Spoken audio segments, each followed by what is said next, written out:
Ayon po sa Pag-asa, halos buong bansa ang makakaranas ng maayos na panahon. Ridge of high pressure area ang nakakapekto sa eastern section ng northern at central Luzon. Mas kaunti po ang mga kaulapan na inaasahan kaya mas mababa rin po ang tsansa ng mga pag-ulan. Ayon sa Pag-asa, ngayong buwan ng Abril, posible po pa rin walang bagyo na papasok sa ating bansa. Kung meron man po ay hanggang isa lang na bagyo. Ang potential na bagyo ngayong buwan ay posibleng umanong lumihis. May tsansa rin itong maglandfall sa Caraga region o eastern Visayas. Ngayong araw, posible pa rin ang light to moderate rain sa ilang bahagi ng Ilocos Region, Cordillera, Bicol at Mindanao.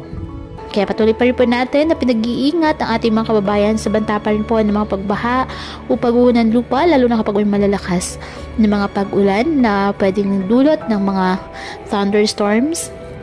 At ugaliin po na magdala palagi ng payong o kahit anumang panangga sa ulan o di kayo nang po ay sa init ng araw kapag lalabas ng ating mga tahanan.